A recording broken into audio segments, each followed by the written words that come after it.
it's comfortable over here. We can manage over here. We don't have to do nothing extra over here.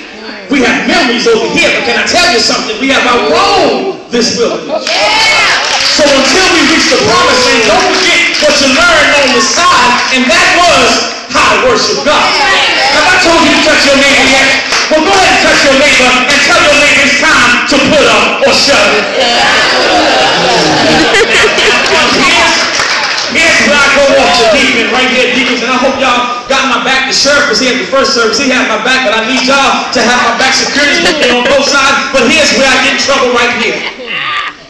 There was a generation that died in the wilderness because they refused to believe in the promised land. Let me share this with you. There are some people in Oxford right now who unfortunately will not make it to the promised land. You want to go ahead, Pastor? Because they have fallen in love with the wilderness. And I wonder, do I have about 100 who have been in the wilderness too long, and now you're ready to start your train, your journey, your trip to the promised land? I know what someone's asking. Y'all be seeing you're excited me. I know, give me some volume. I know what someone is asking. That they're saying, Pastor, how do you know it's time? They're asking it, Audrey, and well, this week I had an epiphany. I had an epiphanical moment, and then God spake and put in my spirit these three words. He said, possess the land. He said, Duane, I set the land before you. I have opened doors for you. I have set some down and built new ones up.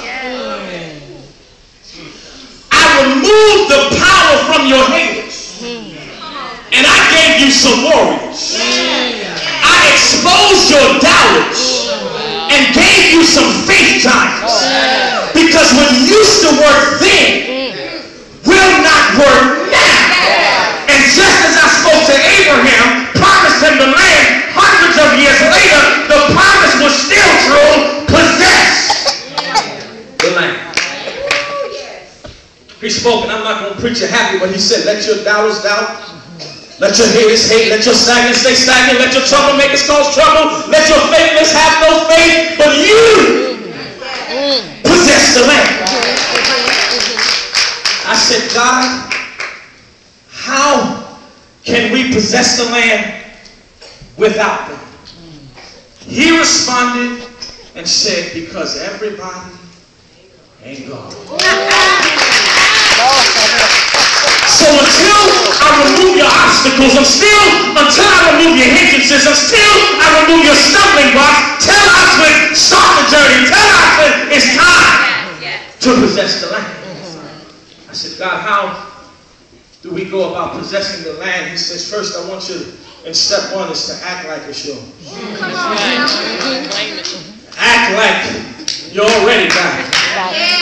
Act like the building's already up. Act like it's already been constructed. What I promised your forefathers, I'm getting ready to make good on my promise. It's time to possess the land. In closing, he said they may not like it. They may not agree with it. They may not understand it. They may even talk against it. But they won't be there anyway. So go ahead and possess the land.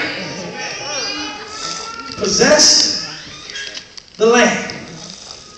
Possess